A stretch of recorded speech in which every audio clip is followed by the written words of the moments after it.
अस्सलाम वालेकुम students, myself Ijaz Ahmad. I hope आप सब खैरियत से होंगे। आज का जो हमारा टॉपिक है वो है डिस्टेंस एंड डिस्प्लेसमेंट, कि डिस्टेंस और डिस्प्लेसमेंट में क्या फ़र्क है। ये सारी चीज़ हम देखेंगे, इसकी तमाम करेक्टरिस्टिक्स हम देखेंगे और इसको हम ग्राफिकली भी देखेंगे कि किस तरह डिस्टेंस एक स्केलर क्वांटिटी है और डिस्प्लेसमेंट एक वेक्टर क्वांटिटी है। तो आइए चले इसकी डेफिनेशन से शुरू करते हैं। सबसे पहले तो डेफिनेशन, डिस्टेंस की जो डेफिनेशन है वो है total length of path between initial and final points. ठीक है, कि एक रास्ता है हमारे पास, उसकी टोटल लेंथ जो होगी वो हमारे पास डिस्टेंस कहलाएगा। जबकि डिस्प्लेसमेंट हमारे पास क्या होगी, शॉर्टेस्ट डिस्टेंस। दो कोई पॉइंट्स हैं, उन दो पॉइंट्स के दरमियान जो सबसे शॉर्टेस्ट डिस्टेंस होगा उसको हम डिस्प्लेसमेंट कहेंगे। इसको जो है हम पहले ऐसा करते हैं कि इसको एक ग्राफ की मदद से समझ लेते हैं, एक डायग्राम की मदद से समझ लेते हैं। उससे ये होगा कि आपको ये दोनों डेफिनेशन बिल्कुल ही क्रिस्टल क्लियर हो जाएंगी। सबसे पहले हम यहाँ पे देखते हैं कि हमारे पास दो पॉइंट हैं, ए पॉइंट और बी पॉइंट। आप इसको एज्यूम कर लें कि ए कोई एरिया है और बी भी हमारे पास कोई एरिया है, यानी कोई टाउन है, कोई सिटी है। ठीक है, अब हम एक शहर से दूसरे शहर जाने के लिए कोई ना कोई जारी बात है एक लेंथ को ट्रेवल करेंगे, एक लेंथ गुजार के एक रोड पर से होके जाएंगे। तो फर्ज करें हमारे पास ये रोड है, एक सिटी से दूसरी सिटी जा रहा है, ए से बी पर, ये हमारे पास रोड जा रहा है। ठीक है, तो ये लेंथ हम ट्रेवल करेंगे, ये पाथ जो टोटल पाथ की जो लेंथ है हम ट्रेवल कर कर जा रहे हैं, तो ही हम बी पॉइंट पर पहुंचेंगे। ठीक है, अब डिस्टेंस हमारे पास कुछ और भी हो सकता है। फर्ज करें एक और रोड जा रहा है और यहाँ से ऐसे जा रहा है। ठीक है, ये भी डिस्टेंस है, ये भी डिस्टेंस है, दोनों डिस्टेंस है। इसको भी हम क्या कहेंगे, डिस्टेंस। इसको भी हम क्या कहेंगे, डिस्टेंस। ये भी हमारे पास डिस्टेंस है। ठीक है, अब हम एक और पाथ ले लेते हैं, एक और पाथ ऐसे करके जाता है, तो ये भी हमारे पास डिस्टेंस है। तो यानी कि जो भी हम टोटल लेंथ यानी कि ये वाली लेंथ थोड़ी सी कम थी, ये वाली लेंथ ज़्यादा है, तो टोटल लेंथ जो ट्रैवल करके हम जा रहे हैं वो डिस्टेंस होगी। जाहिर बात है कोई ना कोई तो लेंथ ट्रैवल कर रहे हैं ना हम।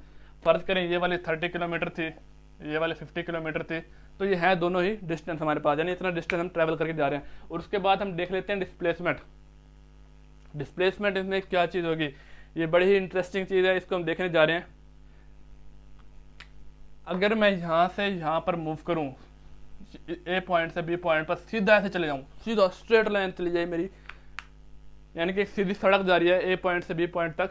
ठीक है ना, कोई इसमें बिल्कुल शॉर्ट डिस्टेंस है, यानी कि ना बिल्कुल छोटा सा रास्ता है। तो शॉर्ट डिस्टेंस, सबसे छोटा रास्ता शॉर्ट डिस्टेंस, वो हमारे पास क्या होता है, डिस्प्लेसमेंट। वो हमारे पास क्या होता है, डिस्प्लेसमेंट। अब आप ये देख लें, ऊपर नीचे जो आपको डिस्टेंस नज़र आ रहे हैं, ठीक है ना, वो हमारे पास शॉर्ट नहीं है। हमारे पास सिर्फ एक ही डिस्टेंस होता है जो शॉर्ट होता है, एक ही डिस्टेंस हमारे पास क्या होता है, शॉर्ट होता है। उसको हम डिस्प्लेसमेंट का नाम दे देते हैं। जबकि इसके अलावा अगर हम कोई भी रास्ता इख्तियार करें, यहाँ से होकर जाएं, ऐसे करके चले जाएं, तो ये भी डिस्टेंस होगा। यहाँ से ऐसे कहीं से भी चले जाएं तो ये भी डिस्टेंस, हम एक ट्रैवल करके जा रहे हैं, एक लेंथ ट्रैवल करके जा रहे हैं, उसे हम डिस्टेंस का नाम दे रहे हैं। जबकि शॉर्टेस्ट डिस्टेंस जो होगा, जो एक ही होता है, जिसके अलावा और कोई पॉसिबल हो ही नहीं सकता। अब आपका क्या ख्याल है कि दरमियान में मैं इसको रेड से शो कर देता हूँ, दरमियान में जो रास्ता जा रहा है, इसके अलावा क्या कोई और शॉर्टेस्ट डिस्टेंस है, नहीं है। तो ये शॉर्टेस्ट डिस्टेंस जो है वो हमारे पास डिस्प्लेसमेंट कहलाता है। ठीक है, अब दूसरा पॉइंट हम देख लेते हैं। आई होप ये दोनों पॉइंट आपको क्लियर हो गए होंगे कि ये शॉर्टर डिस्टेंस है और ये हमारे पास लेंथ कोई भी ट्रैवल करके हम जा रहे हैं। ठीक है, तो ये डिस्टेंस हमारे पास क्या होती है, स्केलर क्वांटिटी। दूसरा पॉइंट हम देख रहे हैं, और ये हमारे पास क्या होती है, vector quantity. Vector distance scalar है, ये वेक्टर है। ये कैसे हुआ ये हम देखते हैं अभी। स्केलर के बारे में हमने पढ़ा था कि स्केलर क्वांटिटीज वो क्वांटिटीज होती हैं जिसमें सिर्फ मैग्नीट्यूड होता है, जिसमें सिर्फ लेंथ होती है, जिसमें हम न्यूमेरिक वैल्यू होती है। जबकि वेक्टर क्वांटिटीज वो क्वांटिटीज होती हैं जिसमें मैग्नीट्यूड के साथ साथ डायरेक्शन भी होती है। अब मैंने जो दो पॉइंट ले लिए, ए से लेकर बी तक, मैं यूं करके यहाँ से ऐसे करके जा रहा हूँ। ठीक है, क्या इसमें कोई डायरेक्शन है, इसमें कोई डायरेक्शन नहीं है, ये हमारे पास डिस्प्लेसमेंट है। ठीक है, इसमें कोई डायरेक्शन नहीं है। जबकि अगर मैं यहाँ से बिल्कुल सीधा चले जाऊँ, ए से लेकर बी तक straight line, shortest distance cover करूँ, शॉर्टेस्ट डिस्टेंस, तो हमारे पास ये शॉर्टेस्ट डिस्टेंस जो है इसकी एक डायरेक्शन है।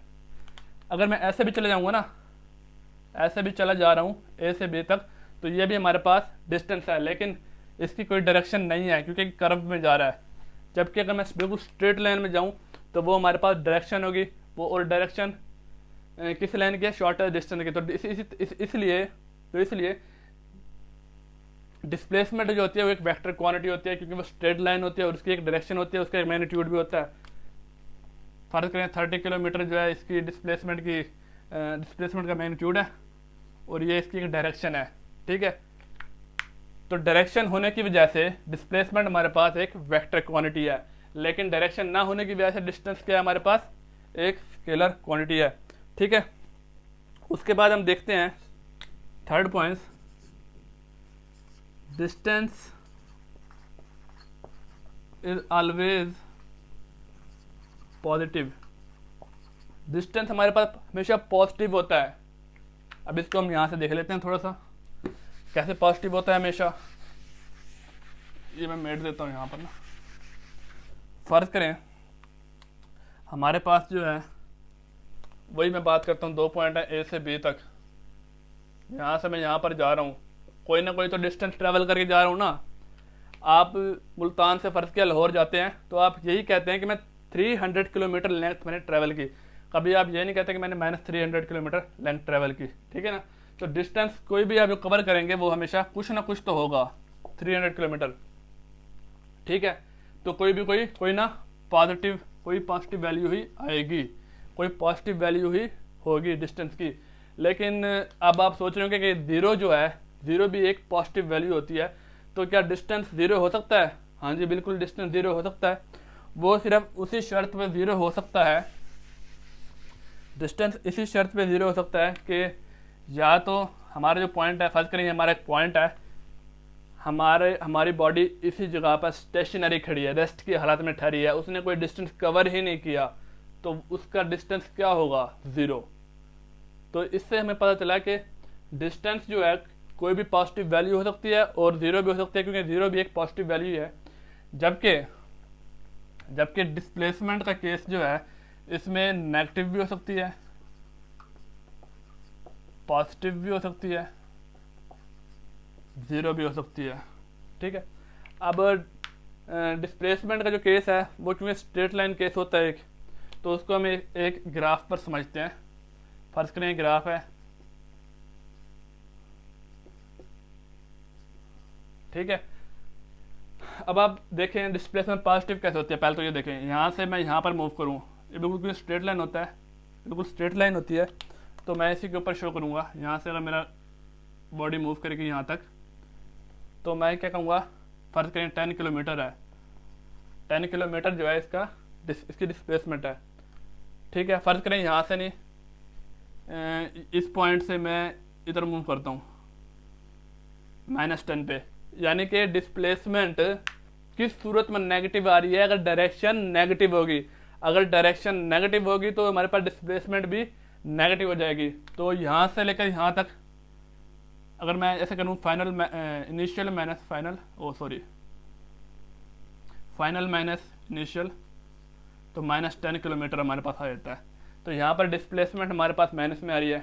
डिस्प्लेसमेंट ज़ीरो भी हो सकती है अगर वो जो है, अगर स्टेशनरी हालत में हो, बॉडी स्टेशनरी हालत में हो, ठीक है ना, तब भी डिस्प्लेसमेंट ज़ीरो हो सकती है। और एक और सूरत में भी डिस्प्लेसमेंट, अगर डिस्टेंस ज़ीरो होगा तो हमारे पास जो है डिस्प्लेसमेंट भी ज़ीरो होगी। लेकिन ऐसा भी हो सकता है हमारे पास कि हमारे पास डिस्टेंस ज़ीरो ना हो लेकिन डिस्प्लेसमेंट ज़ीरो हो। उसको मैं यहाँ पर देख लेते हैं, 2 पॉइंट हैं ए से बी, ठीक है, एक ही पॉइंट ले लेते हैं। यही हमारा जो है इनिशियल पॉइंट है, यही हमारा फाइनल पॉइंट है, ठीक है। अब कोई भी बॉडी ये सफ़र ट्रैवल करके, लेंथ ट्रैवल करके यहाँ पर दोबारा आ गई है उसी ही पॉइंट पर, तो क्या इसने लेंथ ट्रैवल नहीं की?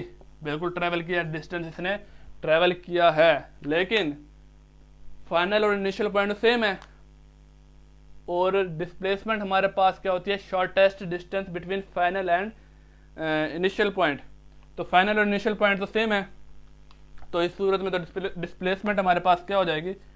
डिस्प्लेसमेंट इस सूरत में हमारे पास जीरो हो जाएगा, लेकिन डिस्टेंस हमारे पास जीरो नहीं है। फर्ज करें 500 किलोमीटर सफर तय करके हम उसी पॉइंट पर आ जाते हैं, तो डिस्टेंस जीरो नहीं है, लेकिन डिस्प्लेसमेंट हमारे पास इस केस में जीरो है। ठीक है जी, नेक्स्ट पॉइंट की तरफ हम चलते हैं।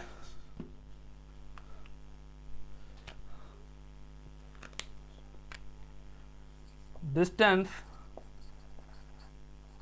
Between two points may be same और डिफरेंट।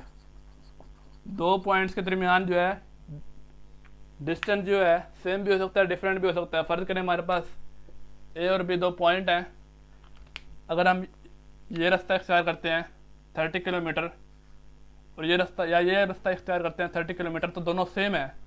या फिर हम ये वाला रास्ता इख्तियार करें 50 किलोमीटर वाला, तो ये डिफरेंट है। तो इससे पता ये चलता है कि डिस्टेंस जो है मुख्तलिफ भी हो सकता है, सेम भी हो सकता है। ठीक है, लेकिन डिस्प्लेसमेंट हमारे पास हमेशा सेम होगी। डिस्प्लेसमेंट जो है, डिस्प्लेसमेंट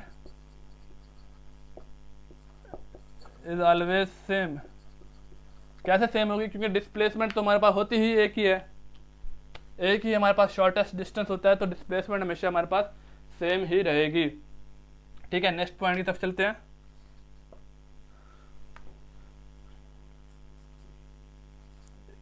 इट्स वैल्यू, डिस्टेंस की जो वैल्यू है, can never be less than displacement. Distance की वैल्यू कभी भी डिस्प्लेसमेंट से कम नहीं हो सकती। ठीक है ना, क्योंकि डिस्प्लेसमेंट तो खुद एक शॉर्टेस्ट डिस्टेंस है। डिस्प्लेसमेंट जो है वो खुद एक शॉर्टेस्ट वैल्यू है, तो डिस्टेंस की वैल्यू किस तरह से डिस्प्लेसमेंट से कम हो सकती है? देख लें, दोबारा देख लेते हैं यहाँ पे ग्राफ पे। ए से बी अगर हम चले जाएं, ये 50 किलोमीटर है और डिस्प्लेसमेंट हमारे पास 30 किलोमीटर है, जो कि शॉर्टेस्ट है। इससे छोटा कोई और रास्ता हो ही नहीं सकता, डिस्प्लेसमेंट से छोटा कोई रास्ता हो ही नहीं सकता। तो हमारे पास डिस्टेंस की वैल्यू कभी भी डिस्प्लेसमेंट से कम हो ही नहीं सकती। तो यहाँ पे पांचवा पॉइंट क्या बनेगा कि जो है displacement is always less than distance, कि डिस्प्लेसमेंट जो है हमेशा डिस्टेंस से कम होगी, क्योंकि ये खुद एक शॉर्टेस्ट डिस्टेंस है। तो ये हमने इम्पॉर्टेंट पॉइंट्स देखे डिस्टेंस और डिस्प्लेसमेंट के किस तरह से आपस में मुख्तलिफ होती हैं।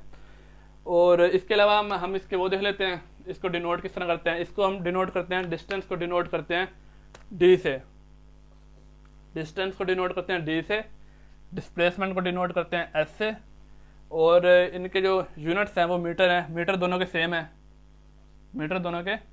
है। तो आज के हमने आर्टिकल में इनके जो है इनके डिफरेंस देखा, डिस्टेंस में क्या डिफरेंस था, डिस्प्लेसमेंट में क्या डिफरेंस था। ठीक है ना, तो अगर आपको ये लेक्चर समझ नहीं आया तो आप इसको रिवाइंड करके प्लीज़ देखें, हो सकता है आपको समझ आ जाए। लेकिन अगर इसके बावजूद में आपको इस लेक्चर में कोई कन्फ्यूजन है, कोई समझ नहीं आती, तो आप कमेंट्स में मेरे से क्वेश्चन कर सकते हैं, मैं आपके आंसर का जवाब ज़रूर दूंगा। और इस चैनल को प्रमोट करने के लिए आपकी सपोर्ट की ज़रूरत है। Thank you very much. अल्लाह हाफिज़।